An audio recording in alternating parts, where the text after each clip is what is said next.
Welcome.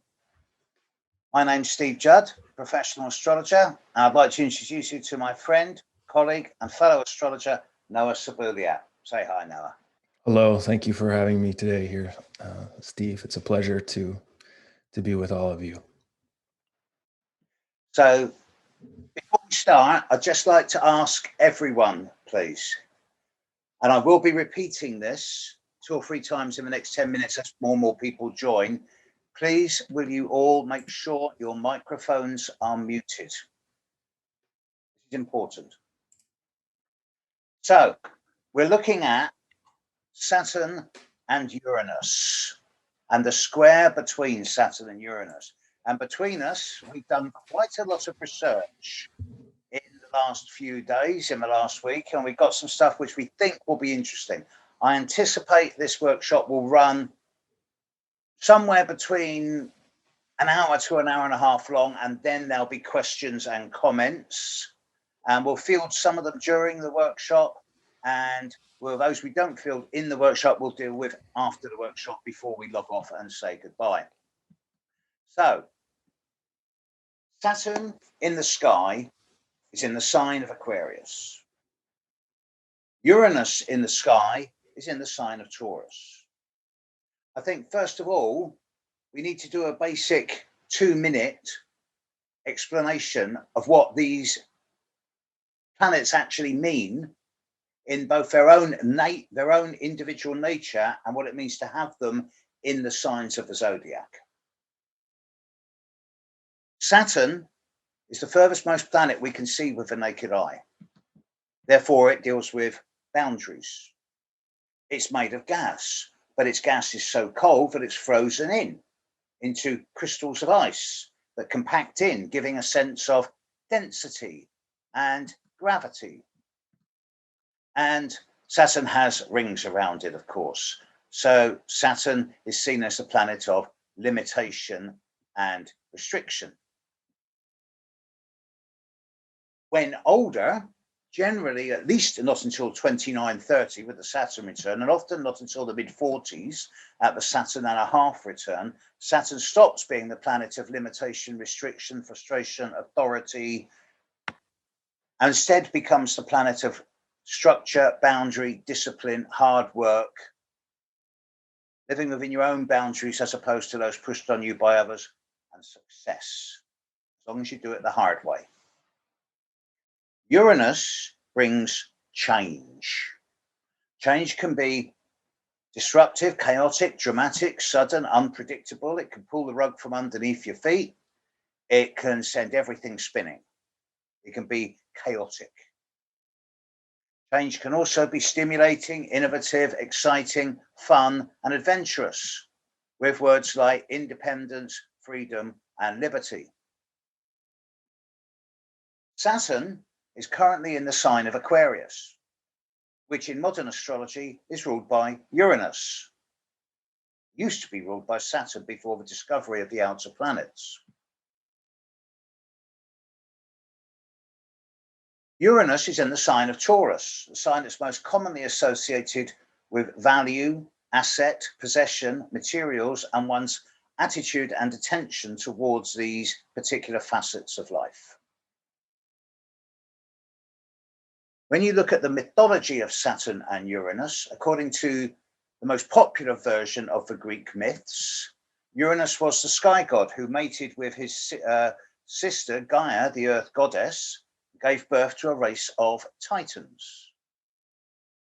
And the most human-like of these titans was Kronos, which was the older name for Saturn, from which we get the word chronometer, timepiece, which is why Saturn is old father time. Saturn wanted to usurp his father. Kronos wanted to usurp his father, so he castrated him and disemboweled him and disempowered him. So with Saturn's capacity for structure and order and Uranus's capacity for change and revolution, as you can see, they're not exactly the best of friends.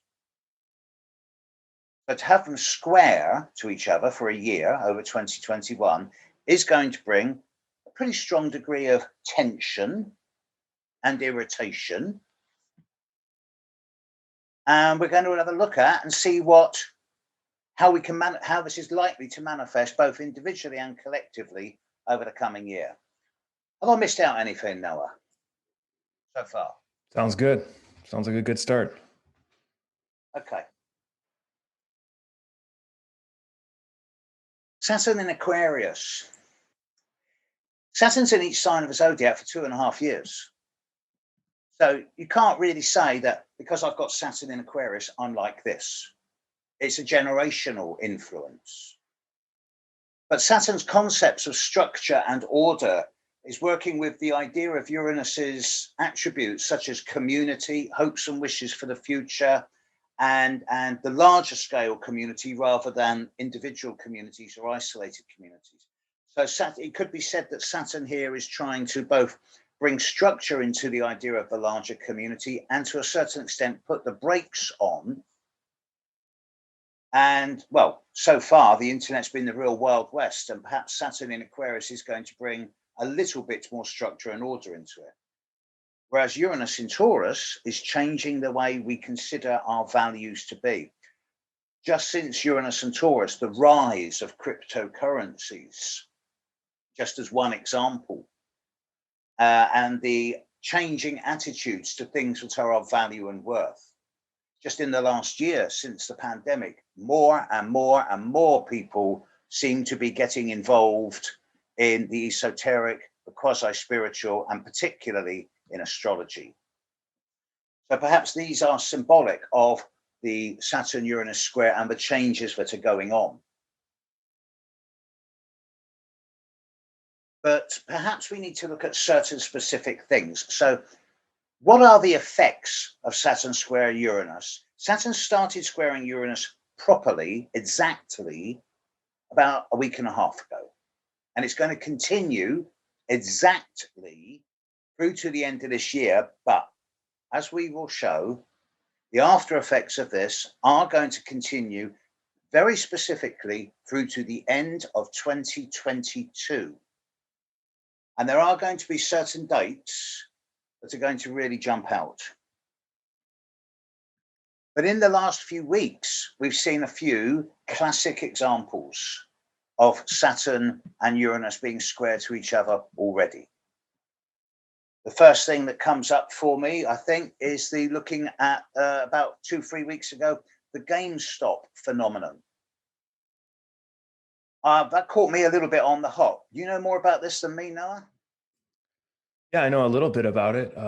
I think that it's a really great example because basically what occurred was this group of Redditors, people on Reddit, which is a social media platform, decided to stick it to the man, basically, and kind of foil the plot of these hedge fund managers who were shorting, that is, betting against a series of companies, one of which is called GameStop. And GameStop is basically a brick and mortar chain of stores that sells video games. And since the proliferation of online video games and all that kind of stuff, kind of that commerce going online, this company has been doing less and less business. And so it's been profitable for hedge fund managers to bet against it and short it. So these people on Reddit were like, enough of that. We're going to all buy GameStop and push it up as high as it can go. And this has caused a fury amongst the people who are used to making money in this way by shorting. And so it was very much like a David versus Goliath moment, a moment of trying to like wrest some justice back by basically going through a loophole, which I think has been now, well, not even a loophole, but a way of doing business that the hedge fund managers were used to doing, but not expecting anyone else to do. And so there's been basically a flurry of what should we do about this? And I think new regulations, very like Saturn in Aquarius stuff. So yeah, I think that was like a perfect example of this phenomenon.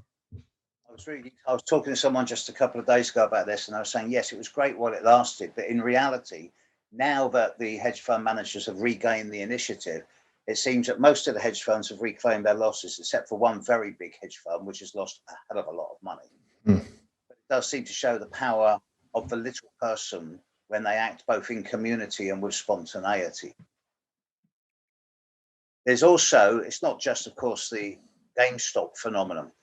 There's the ongoing conflict in the British royal family between the traditional structured side of the British royal family, as represented by the Queen, her husband, who's alive last time I looked, and various elements of the more structured elements of the family, versus the rebels of Harry and Meghan, who have decided we don't want to play by your rules and we're leaving. When this first happened, I thought, oh boy, you're really shooting yourselves in the foot. But the more this goes on, the more I'm beginning to realize that what's really going on here is a classic Uranus versus Saturn, with Harry and Meghan as representing Uranus, trying to change the old structures, the old values, and Saturn in Aquarius representing the royal family. And whilst I thought at first it was just a couple of younger, immature people trying to break free of the constraints that they've been placed upon them and trying to live their own lives, which I would obviously support them in that, but it's become a little bit more insidious in the last few days. The royal family has launched a broadside against them, and there's been sudden announcements of investigations into how Meghan bullied people like a year ago or 2 years ago. And it's just been announced in the last couple of days, just as Harry and Meghan give an interview, which is going to rock the world in the next couple of days, for those who consider the British royal family can still rock the world. But what I find most insidious about it is the unexpressed and implied racism here, because Meghan Markle is mixed race. And there are far worse elements of the British royal family who could easily be castigated in the British press for some of the things that they've done and are still doing in a far worse way. For example, Prince Andrew. And yet not one newspaper will report anything dodgy about him because he's the Queen's favourite son.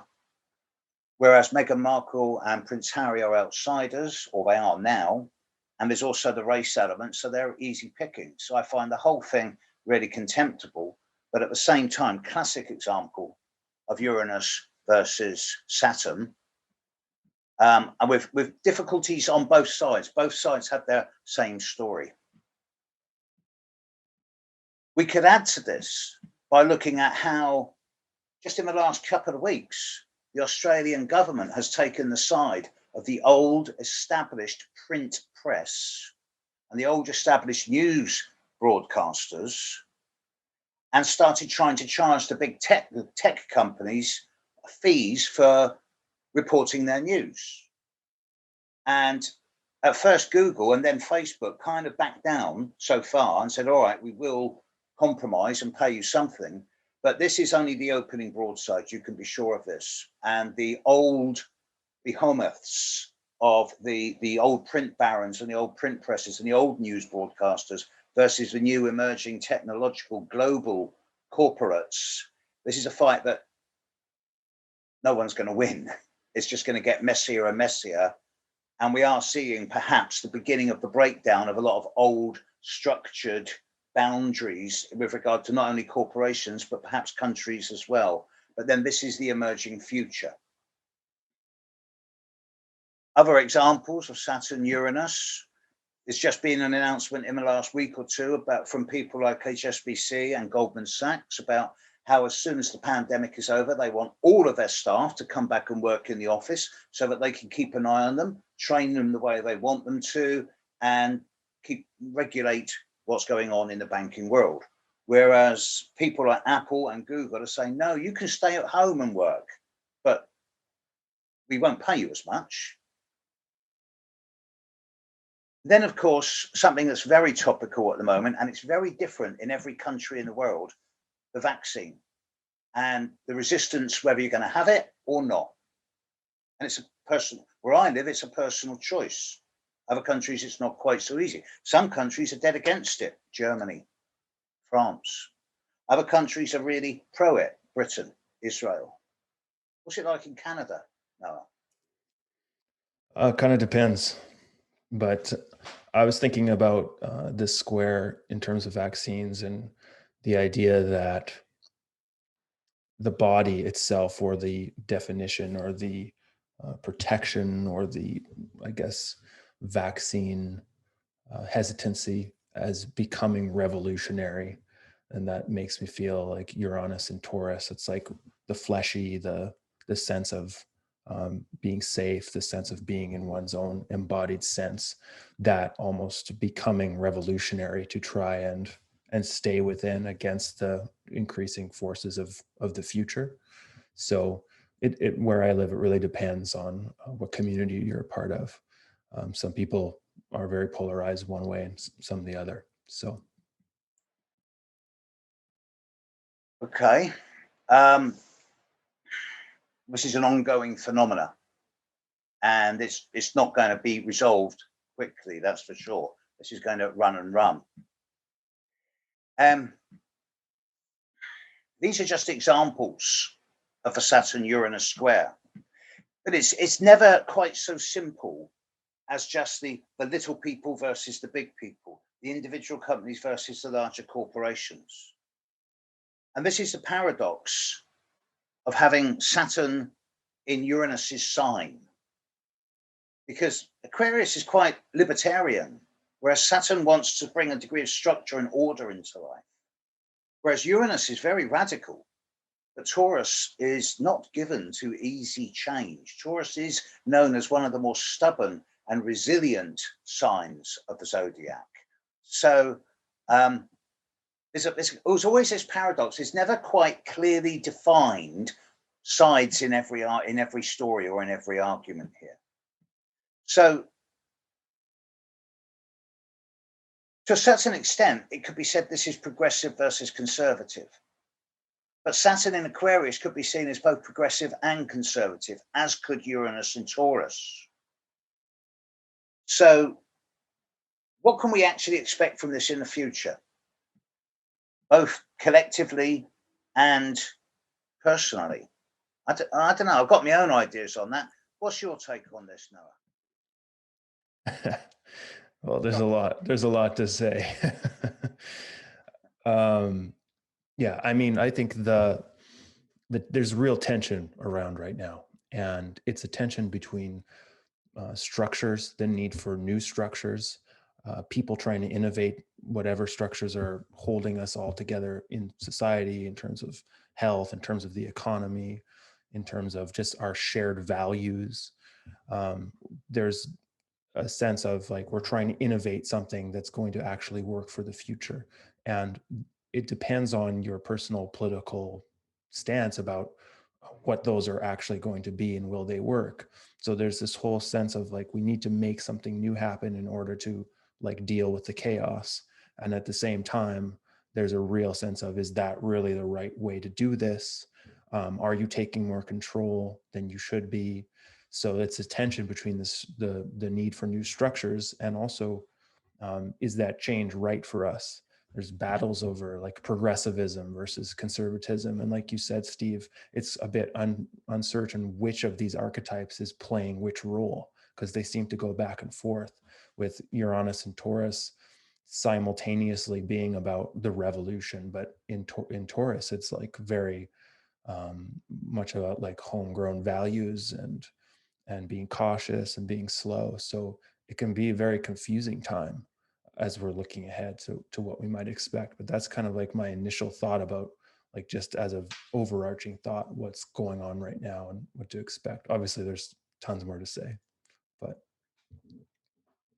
Just, I can only speak personally from what I'm experiencing in my country, but in the UK, just in the last week and a half, there's been various pronouncements by people on high, talking about a schedule for emerging from lockdown, and what's going to happen once we're able to move about and the shops will be open again and the aeroplanes will be flying again. And as soon as these announcements came out, the holiday companies, the cheap aeroplane companies, were going jab and fly. fantastic cheap holidays and the rush to book cheap holidays abroad, which you can understand because people have been cooped up in their houses for a year. But on the other hand, it's really demoralizing when, as soon as people are let off the leash, they immediately rush back into doing exactly the same as they would have been doing a year and a half ago. And a large number of people are watching this and going, have you learned nothing? We've lived under clear skies with a cleaner environment where the carbon footprint has actually noticeably gone down in the next year. And it seems like we're heading straight back into the way it was, which to me is just evidence of humanity not learning the lessons that it's had the opportunity to learn in this last year and a half. So to me, again, this is the old versus the new. And yet, a lot more people are growing vegetables in their gardens and taking exercise and regaining a kind of link with the outdoor world, and even embracing a kind of quasi-spiritual approach to life. So again, it swings and roundabouts, but it does seem as if the human race is splitting into those who want it the way it always was because it's easy and comfortable, and those who are willing to try something new. And perhaps again, this is representative of Saturn Uranus. Let's have a look at what's happened in the past when Saturn and Uranus have been square to each other. Now, we've got some fascinating stuff here. Saturn and Uranus square each other on average every 21 to 22 years, depending on, because their orbits aren't perfectly circular, so they will square each other every 21 to 22 years, depending on how close or how far away from the sun they are at the time they make squares with each other. And when I was doing the initial research, I only went back to around my birth because I thought, well, no point in going a lot further back than that. But I quickly noticed a very interesting cycle. Saturn was square Uranus in 1953 and 1954. And this was the birth of rock and roll. This was Bill Haley and the Comets, and Elvis Presley and Buddy Holly. And it was the initiation, the start of this. Saturn was square Uranus also in 1976 and 1977. And that was the birth of punk. And then Saturn squared Uranus in 1999, and that came about with the Grand Cross in the sky with the total eclipse of the sun over England on the 11th of August 1999, which is a date that many people remember for different reasons. And that was the emergence from the hardcore rave and house music into trance and more ambient forms of electronic music. So it seems to me that perhaps over this next year, we are going to see a new variant, a new form of music coming out. And I'm going to be fascinated to see what form it takes. But one thing that surprised both Noah and myself is when there was one moment about 4 or 5 days ago when we were both sat on different sides of the world, simultaneously using our software to fast track the planet movements back hundreds and hundreds of years in the space of a few seconds. I love technology. To find the last time that Saturn in Aquarius was square Uranus and Taurus. And this was September 1522, 499 years ago. And on the 15th of September, on the 21st of September, 1522, Martin Luther published a German version of the New Protestant Bible and nailed his accusations against the Catholic Church to the door. The very next day, on the 22nd of September, 1522, was the Great Spanish Earthquake in Almeria, which was the biggest earthquake ever in the Spanish continent, still to this day. thousands of people died. And bearing in mind, we're talking about 500 years ago when populations were 1/20th of what they are now. There was a 7 on the Richter scale, which is massive for Spain. So the last time Saturn was squaring Uranus, there were massive changes going on, both geophysically and in terms of culture and religion. So can we use this as a guideline for where we are now? Certainly, it seems that in recent years, Orthodox church attendances have gone down, whilst the rise of fundamentalism has gone up in hopefully the short term being 10, 20 years as opposed to centuries. And geophysically, I noticed there was a big earthquake in New Zealand just this morning. And there's been various volcanoes kicking off just in the last week or so. So it does seem the Earth is a bit more physically active at the moment. And I do suggest this can be representative of Saturn square Uranus. What do you reckon, Noah?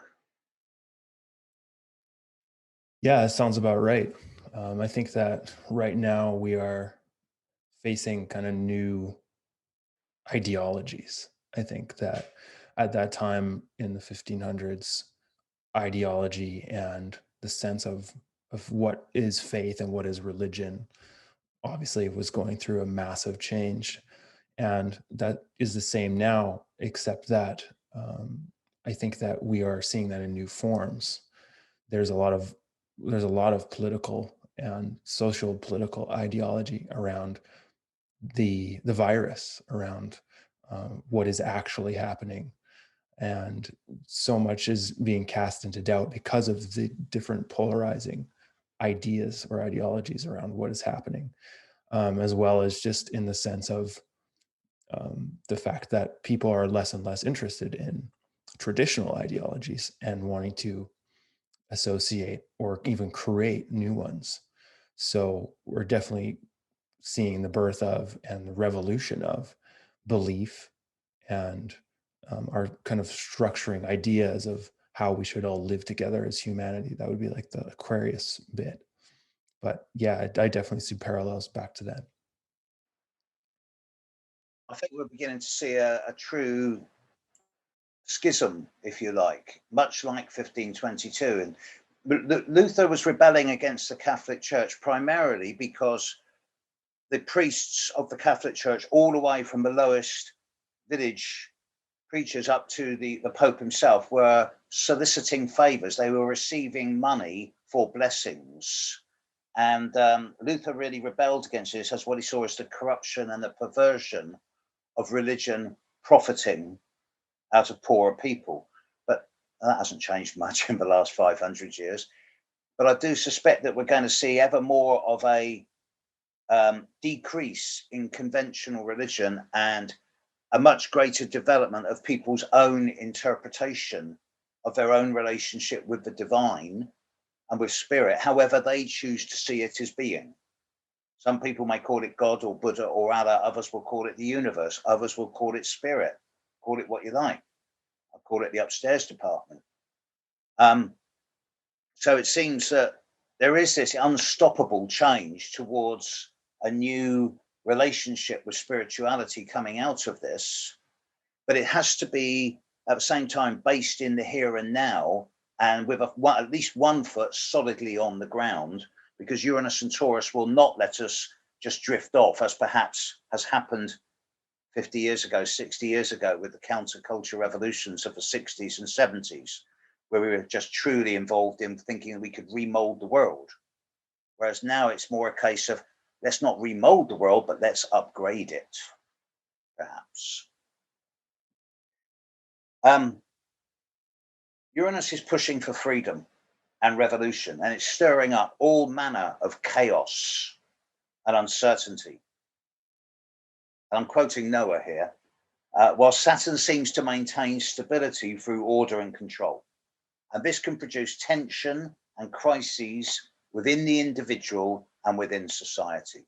And we can expect this type of thing to develop more and more over the year, this coming year. I would particularly expect to see ever more geophysical developments, whether it comes in volcanoes, earthquakes, weather patterns, icebergs, as someone's been saying on the feed. And we are heading into climate chaos. Now, the roots of that, we could always say, well, it's because of human profits and it's because of factories, or maybe it's just a natural cycle. You know, this planet's been here 4 billion years. We've been here 1 million. It's not as if we're long-term tenants. So climate chaos is just another example of this, I suspect. Noah, talk to us about that thing you spotted.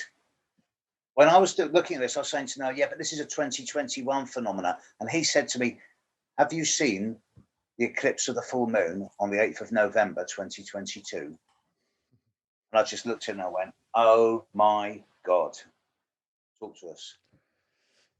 Yeah, so I don't have this chart pulled up right in front of me at the moment, so I'll just do that while I talk. But basically, the idea with these Saturn-Uranus squares is that for the most part, this is like Steve said, a 2021 thing, because those are, during this year, are the 3 exact hits when Saturn and Uranus will be perfectly square. So we finish the year kind of feeling like we've done it come January 2022, and this aspect really starts to separate, and okay, sweet. But by the time we get into October 2022, we have, again, not an exact square, but an almost exact, was like within half a degree. So there's going to be a sting in the tail. And this sting is going to be really highlighted and come to some kind of apex, like Steve said, on the 8th of November when we have 2022. So that's a date to put in your calendar for sure. When we have a full moon eclipse conjunct Uranus and square Saturn almost exactly. And then you can throw in Mercury and Venus into the mix just for good measure. So this is really the apex or the finishing last hurrah of whatever this is. And I think you can expect a kind of sudden dramatic resurgence of these themes, probably in a very condensed way that could be very surprising given the fact that it's conjunct Uranus, that has long lasting effects on both the immediate and the future of whatever is going on. And I think one other point to note is, if you are familiar with your chart, looking to the area of Taurus, and I use whole signs, I know you don't, but I would say the whole sign area that's ruled by Taurus, that is going to give you some real hints about what to expect, that house, in terms of this coming, something coming to a head, something getting peaked up by that. So that's kind of like the sting in the tail of this, after which I think then it does actually truly subside and we get into some other stuff. But yeah, fascinating. I actually did look at this chart just before we started, and you've got on the 8th of November 2022, you've got the Sun conjunct Mercury, conjunct Venus, opposite the Moon, conjunct Uranus, conjunct the North Node, all square Saturn. And none of this is wide. This is all quite tight. It's all within 3 degrees. And this is and it's also taking place at pretty much exactly the same degree as the Grand Cross of 11th of August 1999. So I am drawing a lot of parallels between August 99 and the period we're in now, running through to November 22. And someone's just texted through telling me that the 8th of November 2022 is election day in the US of A in some shape or form. So I'm just thinking, what a crazy day to have an election. But then is that true? I thought we just had an election. Just had an election. It must be an election for senators or governors or something like that. I can't say I'm familiar with American electional procedure. But, Congress, midterm. Okay. I'm seeing coming through on that day. And when you consider the astrology of the recent election, it kind of suggests that America is very much a work in progress at the moment, going through a major catharsis and a major shape shifting, and it needs it. Right. Yeah, that's one for your diary, folks. 8th of November, 2022. That's going to be something that changes absolutely everything for many of us. I just dropped in that chart into the chat for anyone who's interested.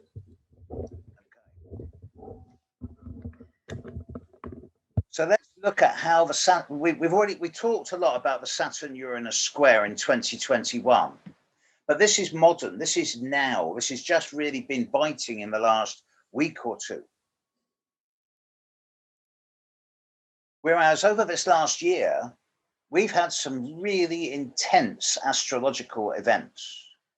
We've had the conjunction of Saturn and Pluto in January 2020, the conjunction of Jupiter and Saturn, and then Jupiter, Saturn, and Pluto in February, March, and then the triple whammy again, but especially the Jupiter Saturn conjunction on the winter solstice in the Northern Hemisphere on the 21st, 22nd of December 2020.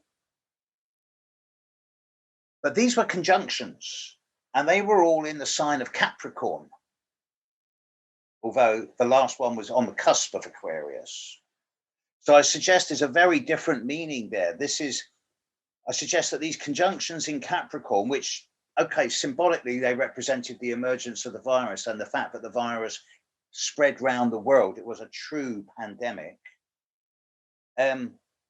These were in Capricorn. So the idea of reassessing, changing, transforming our attitudes towards governance, whether it is global governance, national governance, corporate governance, or self-governance, has gone through some major changes in this last year. The way we govern our lives, whether it's collectively or individuality, which again is why I'm a bit sort of shell-shocked to see people just desperately trying to get back to the way they were a year and a half ago. It's almost as if they haven't learned the lessons.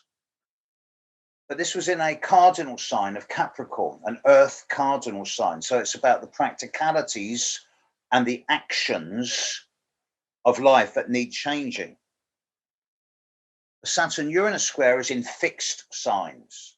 So it's not so much about radical actions, although that will be one of the outcomes, but it's more about the long-held philosophies and the theologies behind those actions. It's about the dogma that goes on in the background. It's the fixed sign, so it's the durability and perseverance and the stuff that fires the actions up. So this is where we can expect to see most of the changes, not so much in terms of specific actions like in the streets or in the supermarkets, but more in the philosophies that empower these actions. So again, changes in religion, changes in political stances, changes in economic practices. 2 years ago, when I was looking at Saturn square Uranus from a sort of early 2019 perspective, I was talking about a global repression or suppression. Now I've kind of changed it to a global depression because the economies of the world have taken a real hammering in this last year. But it's also perhaps exposed the fallacy of corporate and global debt. And one thing no one's talking about at the moment is debt relief. Whereas if global debt was annulled, if there was debt relief, that would reset the global economy in a way that would be radical, innovative, futuristic. But then that would then make people once again start thinking, well, how do we make money? How do we make profit? I don't wish to sound as if I'm advocating sort of real communist tendencies here, because I'm not. But the insanity of extreme profit at the expense of the environment and many people's mental, spiritual, and emotional well-being over recent years has really over accentuated the imbalance of the world. And the world is now sick because of this, both environmentally and spiritually. And hopefully the Saturn-Uranus square is going to go a long way towards correcting that, because if it doesn't, then in a few years' time, we're going to be in real trouble. So I don't know so much around how this year's going to work out. I'm sure there's going to be further unrest. And if you need evidence of this, just look at what's happening on the streets of Myanmar at the moment. People dying every day, being shot by their own soldiers. The generals in their ivory towers being seemingly ignorant of what's going on for their people. Perhaps again, this is a classic example of Saturn square Uranus. And the insane rush of people all over the world to send guns to anyone who will buy them. When at the same time, in countries like India, farmers on their land are being bought up by the big corporates, new political structures being brought in to control them. And there's a real paradox going on there as well. So perhaps the Indian situation between the farmers and the governments is also representative of Saturn square Uranus. This is a truly global phenomenon. So in a minute, I want to sort of project this forward for the long term. But before I do, Noah, you got anything to add to this so far? Well, that's pretty thorough. Yeah, I mean, I was just thinking of one of those quotes from Richard Tarnas, who wrote Cosmos and Psyche, which is a fantastic book for anyone who's looking to track some of the more mundane aspects of these cycles. Like, we haven't talked so much yet about how this might affect an individual person, and I'd like to get to that. But in thinking about still this larger picture, Tarnas said, the exacerbation of tensions between authority and rebellion, order and freedom, structure and change, often the two archetypal principles combined and interpenetrated in contradictory ways, such as repressive revolution, erratically unpredictable authority, and so forth. And he lists the times of the terror in revolutionary France and also the Cultural Revolution in communist China as two examples of this. So it's just it is a contradictory time, because there's this sense of like these forces interpenetrating and mingling, like he said, and people trying to cause revolutions, people trying to just like stand up to some of these authoritarian ways of control, and yet also those ways very much doubling down on their power base. And then that all having drastic kind of outflow effects. So I think that if anyone's feeling like pulled apart by these kind of very almost spastic tensions, then that's to be expected, because it's definitely a time of polarity and extreme and tension. And those are going to force crises in the mundane, larger global sense, but also, again, in people's individual lives. So, yeah, I mean, I wonder what you think, Steve, about that. Like, what can we expect in terms of people just trying to get on with their stuff? How these things might affect us just in our very private, personal ways? Well, obviously, there will be certain individuals who will be affected more than others, depending on the nature of their own individual horoscopes. But we could actually postulate certain specific birthdays who will be affected, and perhaps we'll do that in a minute. But it seems that collectively, even at the individual level, but still a collective way, it seems like humanity in every person, every country, every social class is this conflict between the old authoritarian structures and the need for a new freedom, yet without being too radical and upsetting the apple cart. So it seems that we're being collectively dragged kicking and screaming into a future that's relatively unsure, not only in terms of personal growth and self-development, but economically, and quite possibly not just economically, but climate-wise, Politically, there's just this sense of instability and insecurity ahead of us. And that's going to have a really big impact on the money markets, the banks and the stock exchanges and things like that, which are becoming rapidly dinosaur-like. But at the same time, we can't just go back, as Tana said, we can't go back to the days of just burn them down and chop their heads off, because that's so 15th century. There's got to be an intelligent way of disempowering the monolithic structures and creating a more balanced society while still retaining the attributes of we've grown with in the last just 50 years of technology, environmental awareness, and spirituality. Because without those things, what's the point of going forward? So on an individual level, it's obviously everybody's horoscope is different. And you cannot look at every individual chart and say, okay, Saturn and Uranus is going to hit you like this, because it would take many more lifetimes than I already have. But what you can say is that certain individuals are going to be really affected by this. And it's very much similar, but not the same people as who were affected by the Grand Cross in August 1999. So it is primarily the fixed signs. And this is where you see me do a little bit of really radical mind work. It's going to be essentially those Aquarians born from about January the 28th through to February the 5th or 6th. It's going to be those Taurians born from about April the 29th through to April the 7th, May the 7th. It's going to be those Leos born from perhaps July the 30th, 31st through to August the 7th.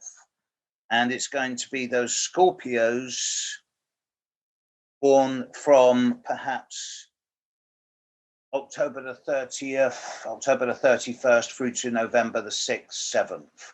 All those people born in the first weeks of November, May, August, and February, plus people born a couple of days before that, are going to be very much the people who are going to be on the forefront of the Saturn-Uranus square and getting it in the neck. And to those people, there's no easy answer to this. It's you're going to have to make some changes. Here's a way of spinning it. And this is spin. But in that spin, there's some golden gems. If you go with Saturn all the way, you're going to end up limiting yourself, restricting yourself, and getting stuck in ruts. But if you go with Uranus all the way, you're going to go out on a limb, and you'll be so far ahead in the future that everything will be unstable underneath you. So you cannot go one way or the other with this.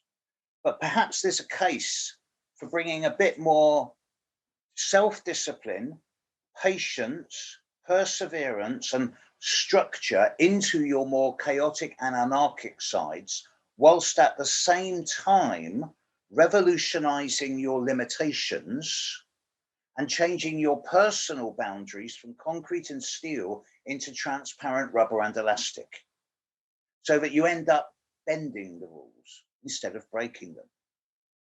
I'm not suggesting in any way that we do anything illegal, but your own personal rules. There's a sense of inner liberation, yet still feeling that you're not so much in control, but flowing with control. So you're not out of control. So revolutionizing your limitations is one of my catchphrases for this aspect.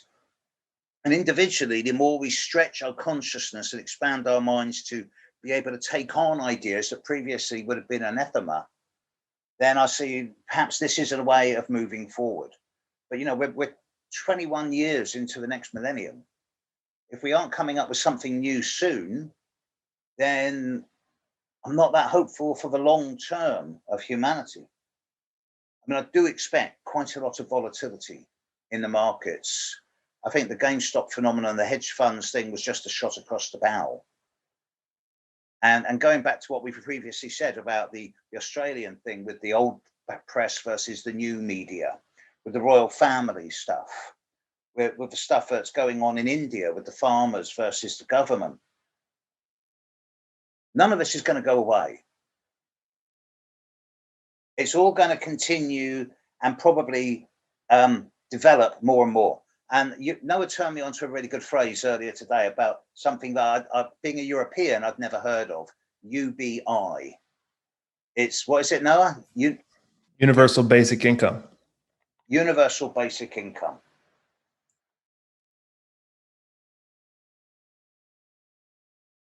Start talking about that too much in Europe and people are going to start screaming communism at you or something like that. But there is this thing around everyone's entitled to a quality life. But then one of the things that Uranus in Taurus is saying, well, yeah, you're entitled to as much money as you can earn and you're all responsible for how much money you've got, but you can't take it with you. As I'm fond of saying to many of my clients, what's the point of being the richest corpse in the graveyard? You know, it's about having fun and spending it while you've got it and enjoying it. And yes, of course, you can leave it to your children. Of course. These are very interesting little bits of paper that are being printed all the time. So the idea of doing something with it, constructive, instead of just hoarding it, is probably a good idea. I suggest that with Saturn and Uranus, we are going to see the emergence of new types of community. We're going to see people beginning to actually work together in local neighborhoods in much more communal ways, whether it be for mutual planting of foods, mutual support systems for single parents or for the elderly. And I do suggest that there's going to be a much stronger form of community at the localized level developing in many ways around the world. I hope this is going to happen, because that in many ways will be good for people in terms of self-empowerment, and may also to a certain extent disempower the autocratic systems which seem so uncaring, but that seem to be running the system. So I'm going to go a little bit off beam here. Many of you people I'm talking to, some of you I know, many of you I don't. Many of you are very varied age groups here today.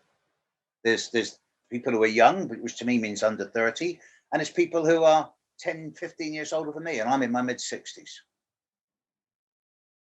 When I was born in 1955, there were 2.1 to 2.2 billion people on this planet. It's now 7.8 billion people on this planet. Population has more than tripled just in my lifetime. When I was born, spirituality meant being dragged kicking and screaming to Sunday school to be preached at. And now you've got a pick and mix spirituality out there with so many different philosophies, religions, and various forms of esoteric practice. When I was born, technology was this wonderful new little black or brown wooden box with a flickering black and white screen with moving pictures on it called television that no one had ever seen before. Now, here we are talking around the world from my little bedroom in North London, and what a place we live in. Just in the space of 65 years, population has tripled. Technology has accelerated vastly. Spirituality has kept up with that. All of this points to a form of acceleration of evolution. And it suggests that evolution is not moving forward in a straight line graph curve. It's moving forward in an accelerating graph curve. So instead of going up like that, it's going up like that. And it's going to approach prime vertical. There's been a number of works done that suggest that once a prime vertical is reached, then either the graph will collapse in on itself and there'll be total chaos, and then it will slowly rebuild and go the other way, as perhaps may have happened 12,500 years ago at the time of the flood. Or We go beyond the parameters of the graph and exceed the parameters of the graph, which sounds very cosmic. And I don't want to suggest anything too out of perspective here, but it does suggest that we're heading into a more broader dimensional experience where our consciousness is expanded. This is why, to me, I think that astrology is very much a gateway to helping people expand their individual consciousness. I mean, it's a fact that we only use about 23 to 24% of our brain while we're awake. We use about 27% of our brain while we're asleep. What's the rest doing? And why aren't we using it productively? It seems to me that it's waiting for us to evolve. And to quote Terence McKenna, human history represents such a radical shift in the systems of biological organization that preceded it, but it must be a kind of response to some type of attractor or magnet that lies ahead in the time dimensions. There's something pulling us forward. Now, perhaps this is my own blind optimism, but I still retain a great deal of hope for the future. But then I'm an astrologer, so of course I must. Otherwise, how can I inspire my friends and clients?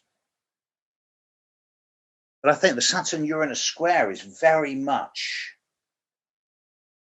a major kickstart. And it's giving us the opportunity to either take a really big step back or a really big step forward.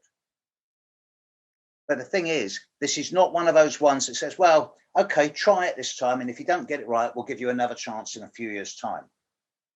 It's very much last chance city. Because when you look at the patterns of astrological development over the last 50 to 100 years, the intensity of the patterns in the sky has also escalated radically just in this last 1 century compared to previous centuries. And the number of grand crosses, for example, just in the last 25, 30 years has been more than in the previous century put together. And this is all pointing to a time in the near future. In a minute, I'm going to bring Noah on this because I want to hear a younger person's perspective on this one as well. But in 2 or 3 years from now, Pluto's going to move into Aquarius at the same time as Uranus is going to move into Gemini, at the same time as Saturn and Neptune together are going to move into the very last degree of the zodiac at 29 Pisces and then move in to 0 degrees of Aries. So all of the 4 biggest and most important long-term active planets in the sky are going to change from feminine into masculine signs all within 1 year, 15 months. And it's the biggest time of concentrated and compressed change on an astrological level in history. Never been a time like this before. There may have been similar astrological patterning happening 500, 1,000 years ago, but at those times, Uranus, Neptune, and Pluto were not discovered, and humanity was not aware of the meaning of them and the ways in which we use them. 100 years ago, no one was talking about psychology, maybe 1 or 2 weird professors in Austria. So we've come a long way in a short space of time, and we all seem to be heading towards this kind of, not so much an omega point, but a kind of choice point in the very short-term future, 3 to 4 years from now. And I remember in some of Noah's notes, we were talking about how, here we go, this is in a cycle. I presume, Noah, you mean the Saros cycle that ends in 2032.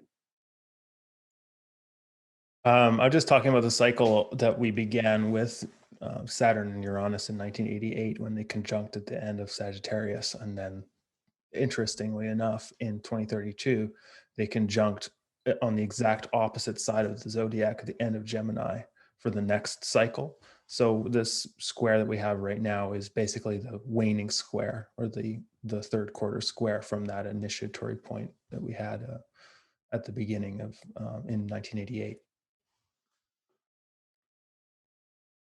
I don't know about you, but I find it really difficult to look far beyond 2030.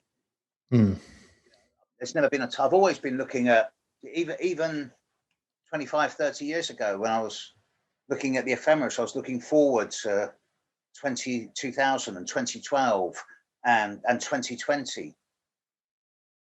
But I find it difficult to look much beyond 2030 because so much depends on what happens in the next few years. It's almost as if everything we've done so far has been a kind of practice and a drill for the real thing. And now we're heading into this time where we either shape up or we don't.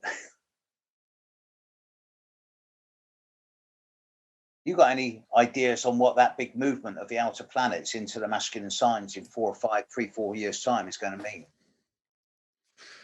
Yeah, it's just fascinating period of time, especially as we get into the late 2020s, like into 2028. We'll have Pluto well into Aquarius at that time and trine Uranus in Gemini. Uranus in Gemini, I think, is going to actually bring forth an incredible amount of technology that we haven't even seen yet. And for them to be in trine is, I don't know. I don't know if I'm like completely 100% positive about it, because a trine is just stuff that's happening easily. So in the sense of Pluto transforming humanity in a good way, perhaps with the trine to Uranus, then that's really helping that revolution happen in an easy way. But if there's other agendas at play, because we know that Pluto has to do with power, then it could just be things accelerating without any hindrance. And then Neptune will also be in the picture too, sort of in sextile to them both. So the picture, the grand picture of the astrology that the outer planets signify, by the time we get there to the late 2020s, is completely different from these squares and conjunctions and hard aspects and this sense of like just dredging through. Especially that was my sense of 2020, is just all this Capricorn and cardinal stuff with the Mars retrograde. It was just like a very slow dredge. And by the time we get into these later years of this decade, it's like all happening a lot faster. It's stuff is really coming up quickly, and there's innovation and rapid change that probably, like you say, Steve, we can't even visualize yet. But that is like the waning portion of this Saturn Uranus cycle that we're in right now, headed toward 2032, when it's a conjunction again in Gemini. And so technology and rapid communication, rapid exchange, moving back and forth of people and bodies and ideas, all of that is being intensely accelerated by the time we get into the next decade.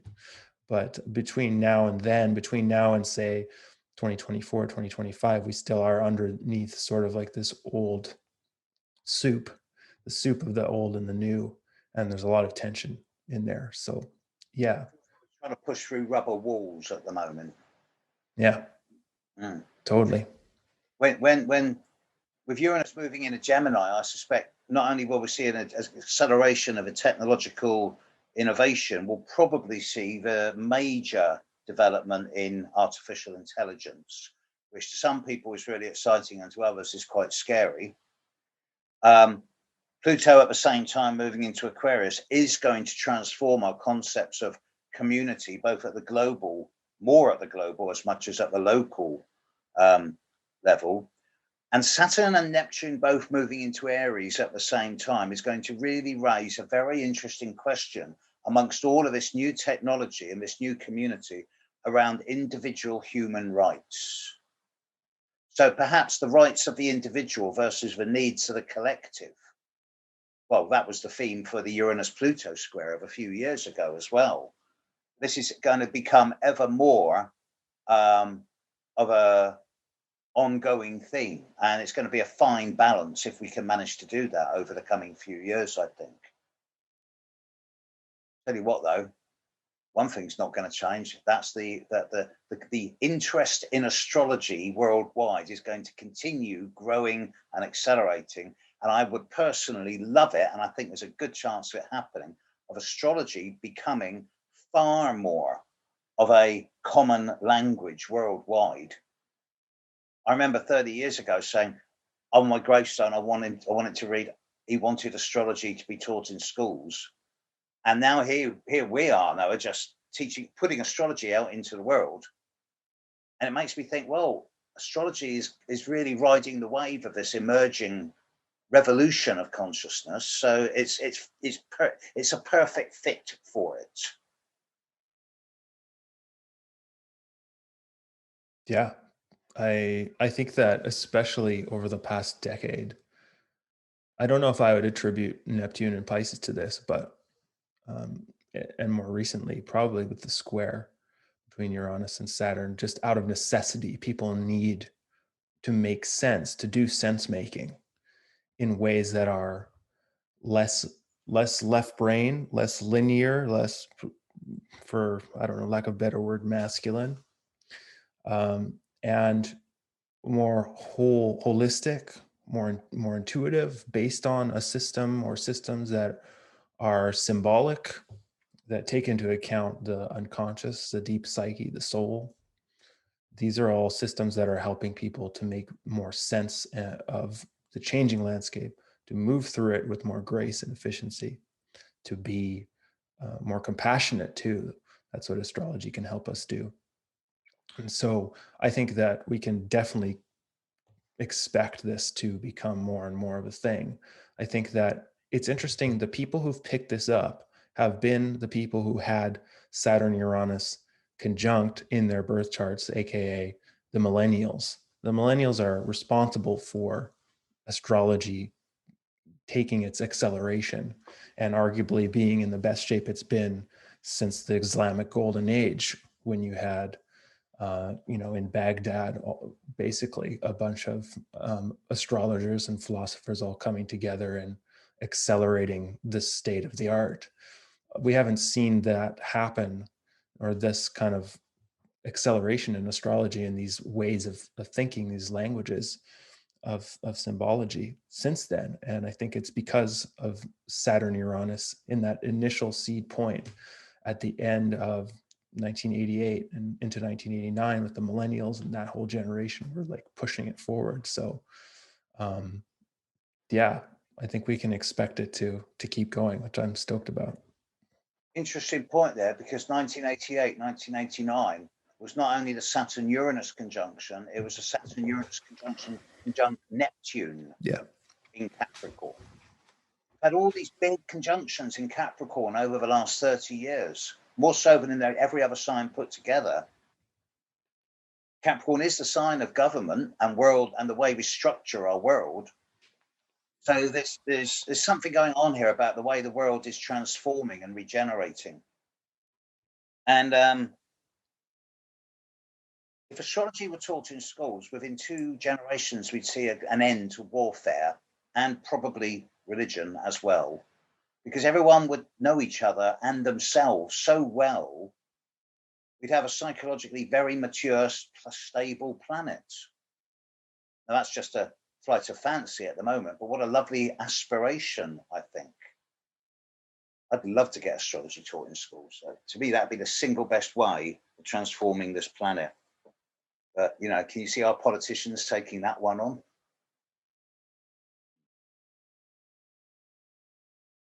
So, Noah, should we take some questions? Yeah, let's do it. That was great. I think that was a great overview of what's happening, and I'd love to hear from all y'all about if there's other stuff you'd like us to focus on. So let's go through some of the questions. I'm not going to do them all, but I've seen. I'm going to take them as they come in. But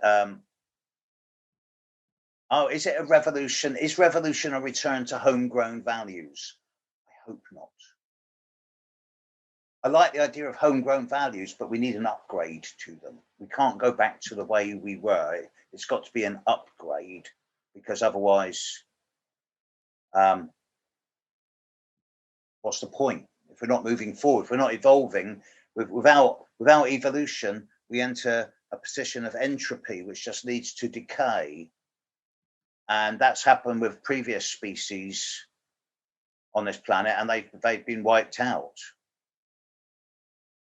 A lot of people talking about various volcanoes and icebergs and things that are happening. The earth changes. Yeah, this is all happening.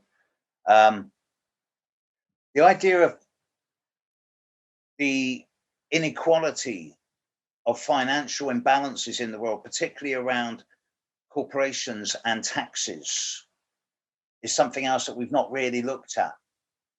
It's a fact that the largest corporations pay the least tax pro rata. And this is again an area of imbalance.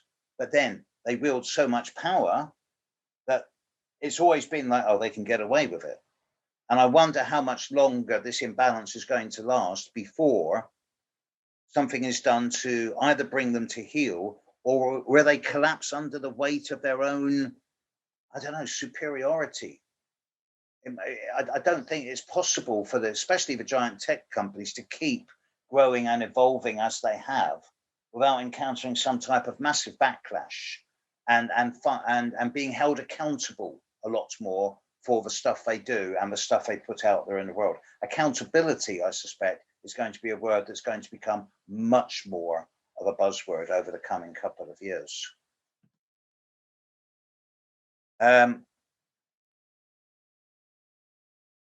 Okay, well, what about China? Indeed, what about China? China's the great unknown. I have a horoscope for China. I did an article. Oh, I wrote a book on this when I was in the 1980s. After Tiananmen Square, I wrote a sort of 50-page little booklet on this, and I printed it myself. And there's only about 1 or 2 copies left. I need to reprint it. China's an Aquarius. It's very much it's an Aquarius sun and an Aquarius moon. When Mao Zedong actually walked in and took over in that room, it was sun and moon in Aquarius. And Pluto's going to come up to China's sun within the next few years. And China is such an incredibly large country with such a large landmass. I think it's probably the biggest country in the world now, landmass-wise, now that Russia has hived off a lot of its sort of more smaller empires. And it makes me wonder how much a group of people can control such a large landmass without some type of breakdown or resistance. And of course, the opposite of breakdown is breakthrough. But with China, I'm not holding that one out very much longer. I suspect China does have aspirations for more world domination, as is shown by its firming up of the Burma regime, its movement in the South China Sea, its attitude towards Australia. China's got a very long-term plan here.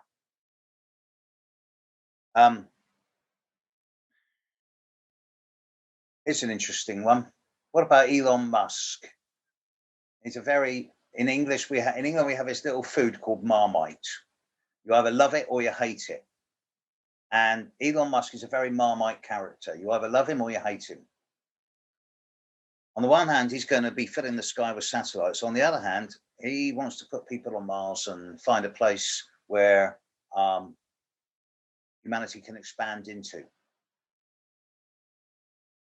He's a Cancer. He's Cancer with the moon in Virgo, and there is no known birth time for him.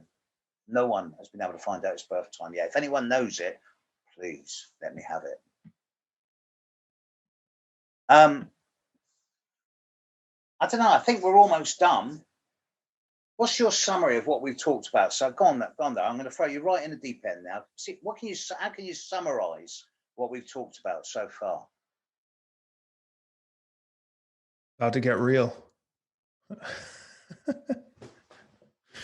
No, I mean, I think that it really depends on your individual chart as per how all this is going to shape up and affect you personally.